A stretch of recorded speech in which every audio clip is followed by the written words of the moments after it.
그리고 다양한 주제들로 이루어져 있습니다. 오늘 본문인 시편 84편은 하나님의 집을 사모하는 사람, 그리고 하나님의 집에 거하는 사람의 행복을 노래하고 있는 대표적인 시편입니다. 이 시편이 이렇게 시작합니다. 만군의 여호와여, 주의 장막이 어찌 그리 사랑스러운지요. 시인은 하나님의 집이 사랑스럽다고 고백하고 있습니다. 하나님의 집을 사모하는 정도가 얼마나 강력했는지 자신이 쇠약해질 정도라고 했죠. 2절이 이렇게 이어집니다. 내 영혼이 여호와의 궁정을 사모하여 쇠약하며. 여러분, 상사병이라는 말이 있죠. 서로 상자에 생각할 사자를 썼으니 서로를 생각하는 마음 때문에 생긴 병을 뜻합니다. 이런 병은 상상 속에서가 아니라 우리 곁에 실제로 존재하는 병이죠. 지금 이 시편 기자의 상태가 꼭 그와 같았습니다. 2절을 마저 끝까지 읽어보면 내 마음과 육체가 살아계시는 하나님께 부르짖나이다 라고 했습니다. 살아계신 하나님과 그 집을 사랑하는 정도가 너무 커서 그의 마음도 그의 육체도 쇠약해질 정도였다는 고백이죠. 그래도 그는 하나님을 찾고 부르짖는 일을 멈출 수 없다고 고백하고 있습니다. 나머지 구절들을 읽어보아도 여러 가지 심상들을 이용해서 아름다운 표현들을 내놓고 있죠. 이렇게 간절하고 또 아름다운 시를 지어서 부른 사람이 누구였을까 문득 궁금해져서 표제어로 시선을 돌려보니 고라 자손의 시, 인도자를 따라 깃딧에 맞춘 노래라고 되어 있습니다. 아, 고라 자손 중 아무개가 지어서 부른 노래로구나. 그의 이름이 무엇이었을까? 이런 생각을 하다가 문득 고라라는 이름에 다시 눈이 멈추게 됩니다. 고라, 여러분 어디서 들어보신 이름 같지 않으십니까? 고라는 출애굽한 이스라엘이 40년간 광야를 통과하던 이른바 광야 시대에 등장했던 아주 유명한 인물입니다. 안타깝게도 좋은 쪽으로가 아니라 좋지 않은 쪽으로 유명한 사람이죠. 민수기 16장에 의하면 이 고라는 반역을 주동했던 인물입니다. 그는 반역의 대가로 불명예스러운 죽음을 맞았죠. 정말 그 고라가 맞나? 똑같은 이름을 가진 또 다른 고라는 아닐까? 이런 궁금증을 갖고 연구를 더 진행해 보면 놀랍게도 그 고라가 맞습니다. 이게 어찌게 된 일인지 그 이유를 잠깐 살펴보겠습니다. 고라의 아버지는 이스할이라는 사람이었는데 이스할은 아므람이라는 사람과 형제지간이었습니다. 이스할과 아므람의 아버지는 고핫이라는 이름을 가진 아버지였죠. 그런데 아므람의 아들들이 바로 아론과 모세였습니다. 고라는 모세와 아론 형제와는 고종 사촌 지간이었던 것이죠. 고라와 모세, 아론은 우리식으로 따지자면 학렬이 같았습니다. 그래서였는지 고라는 모세와 아론이 가지고 있었던 독점적인 위치에 불만을 품었습니다. 자신 또는 다른 누구라도 이스라엘의 대표가 되어서 그들을 이끌 수 있지 않나 그런 생각을 가졌고, 그래서 지도자의 자리에 있던 모세와 아론에게 반기를 들었습니다. 이들의 주장이 압축되어 있는 구절을 하나만 살펴보겠습니다. 민수기 16장에 이렇게 기록하고 있습니다. 그들이 모여서 모세와 아론을 거슬러 그들에게 이르되 너희가 분수에 지나도다. 회중이 다 각각 거룩하고 여호와께서도 그들 중에 계시거늘 너희가 어찌하여 여호와의 총회 위에 스스로 높이느냐. 그들은 모세와 아론이 이스라엘의 총회 위에 스스로 높은 자리를 차지했다고 생각을 했습니다. 그의 반역에 동참했던 사람들은 다단, 아비람, 온과 같은 사람들이었죠. 그리고 250명의 지휘관들이 이에 동참했습니다. 공교롭게도 이들의 이야기를 지난 금요 기도회에서 우리가 함께 묵상했었죠. 이들이 모세와 아론의 위치에 불만을 품었다는 것은 단순히 그들의 지도자가 그들의 마음에 들지 않았다는 의미가 아니었습니다. 그것은 모세와 아론을 택하신 하나님의 뜻에 순종할 수 없다는 의미였죠. 하나님의 주권에 도전한 대가는 혹독했습니다. 땅이 입을 벌려서 이 일의 주동자들과 그 가족들을 모두 삼켜버렸고, 하나님으로부터 나온 불이 이에 동참했던 250명의 지휘관들을 살라버렸죠. 하나님의 주권에 대적하던 사람들은 흔적도 없이 사라져버렸습니다. 고라 일당이 이렇게 전멸하고 말았을 텐데 어째서 그의 후손이 오늘 시편 84편을 지었다고 나오는 것일까요? 고라 일당이 죽었다는 것과 고라의 후손이 살아있었다는 것, 이 두 가지가 모두 사실이라면 고라의 자녀들 중에 살아남은 자들이 있었다는 의미가 됩니다. 그렇다면 그들은 도대체 어떻게 살아남을 수 있었을까요? 고라와 지휘관들의 반역을 다루고 있는 민수기 16장에는 고라 일당이 땅에 삼켜지기 직전의 모습이 나오고 있는데요, 그 가운데 이런 구절이 나옵니다. 27절인데요 무리가 고라와 다단과 아비람의 장막 사방을 떠나고 다단과 아비람은 그들의 처자와 유아들과 함께 나와서 자기 장막 문에 선지라. 하나님께서는 이스라엘 회중들에게 명하시기를 반역한 사람들의 장막에서부터 멀찌감치 떠나라고 말씀하셨습니다. 그들과 가까운 곳에 있다가 재앙에 휘말리지 않도록 거리를 두라는 말씀이었죠. 고라, 다단, 아비람의 곁에 서 있던 자들은 모두 반역과 관련된 사람들이었습니다. 그런데 이 구절을 자세히 보면 다단과 아비람은 그들의 처자와 유아들과 함께 나와서 자기 장막 문에 선지라 라고 되어 있습니다. 기록자의 실수였는지 고라의 가족들에 관해서는 언급이 없는 것이죠. 그런데 성경 다른 곳을 더 살펴보면 이것이 기록자의 실수가 아니었다는 것을 알게 됩니다. 성경 여러 곳에서 고라의 후손들이 계속 이어졌음을 발견하게 되는 것이죠. 출애굽기 6장에 의하면 고라의 아들들은 아실, 엘가나, 아비아삽이라는 이름을 가진 3명의 아들이었는데 다른 사람들은 몰라도 적어도 그의 3 아들들은 아버지와 함께 있지 않았던 것이 확실해 보입니다.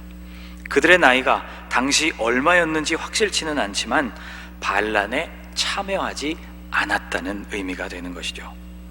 고라의 후손들은 특히 역대기에서 많이 발견됩니다. 이스라엘이 남과 북으로 나뉘어졌던 분열왕국 시절에 한 번은 남쪽의 유다가 모압과 암몬족 속의 공격을 받았던 적이 있습니다. 이때 남유다를 다스리던 여호사밧 왕은 이 급박한 상황을 어떤 사람과도 논의하지 않고 곧장 성전으로 달려가서 부르짖었습니다. 그리고 하나님은 그에게 승리를 약속해 주셨죠. 이때 하나님이 보장해 주시는 그 승리를 믿고 주님께 찬송을 올려드렸다는 기록이 있습니다. 역대하 20장에 이런 구절이 나옵니다. 그핫 자손과 고라 자손에게 속한 레위 사람들은 서서 심히 큰 소리로 이스라엘 하나님 여호와를 찬송하니라. 아직 승리가 실제적으로 그들에게 주어지지 않았지만 그것을 주실 하나님을 신뢰하면서 찬송을 올려드렸던 사람들, 그들이 누구였는가 보면 바로 레위 사람들 가운데 고라의 자손들이었다고 기록되어 있습니다. 여호사밧 시대로부터 한참 시간을 거슬러 다윗 시대까지 올라가면 당시 성소의 문을 지키고 있었던 문지기들의 이름이 나오고 있습니다. 여기에서도 고라의 후손들을 발견할 수 있습니다. 역대상 26장입니다. 함께 읽어볼까요? 고라 사람들의 문지기 반들은 이러하니라.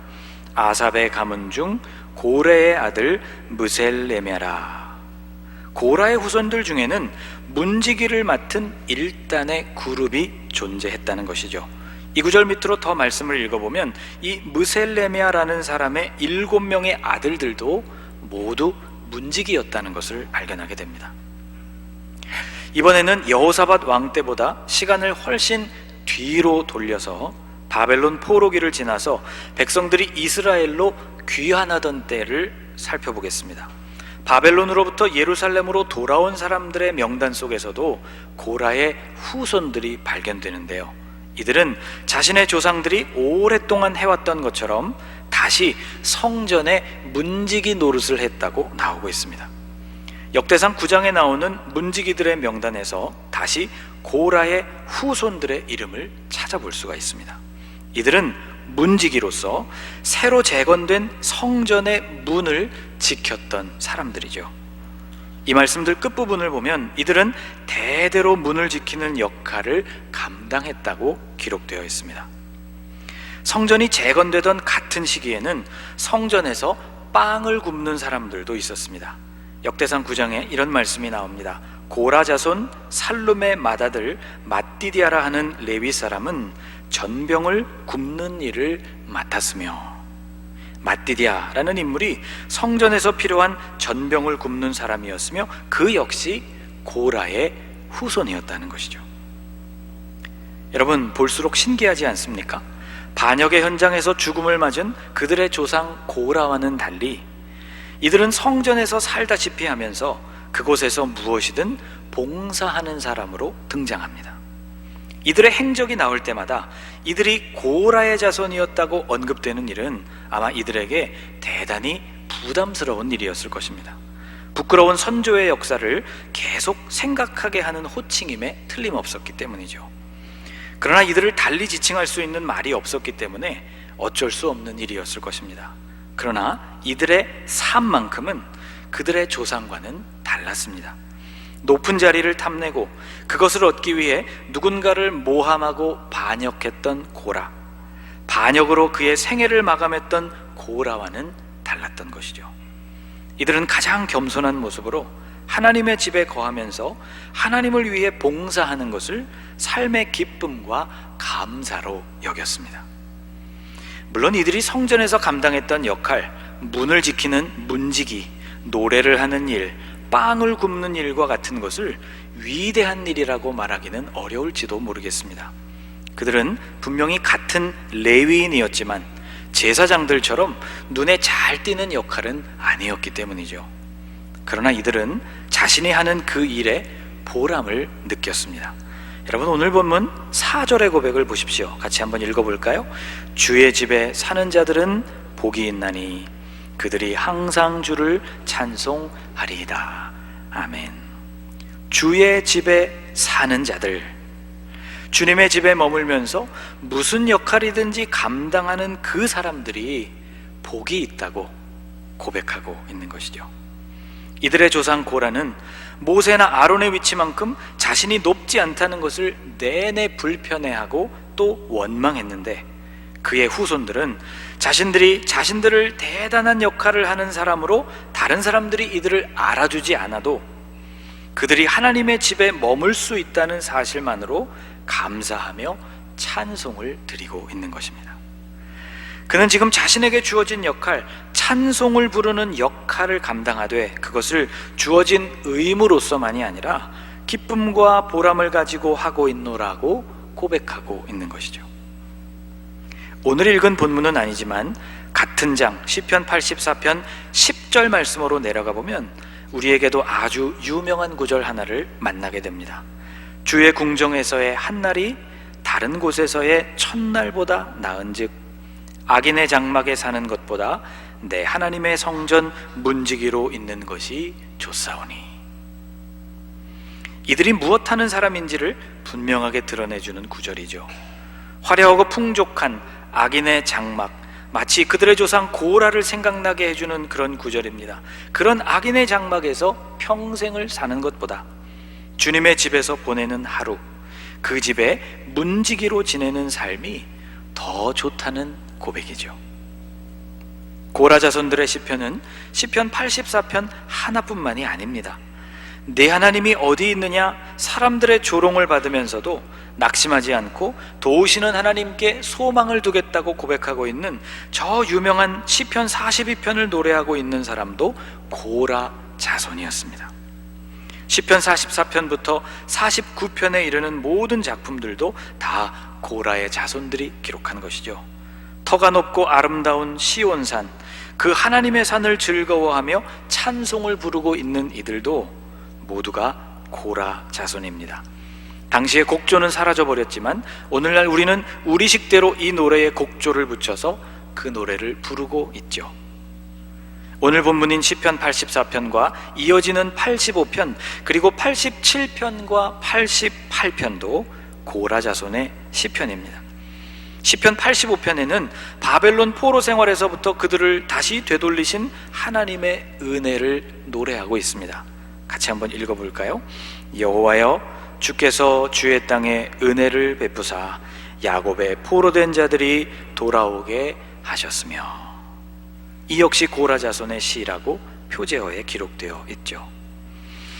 역사에서 대단히 유명한 업적을 남긴 사람들은 아니었지만 이들 고라의 후손들은 만군의 여호와께서 자신들의 주님이 되셨다는 것, 그분이 거하시는 집에 자신들도 거하고 있다는 것, 그리고 그곳에서 하나님을 섬길 수 있다는 것을 진심으로 감사하고 있습니다.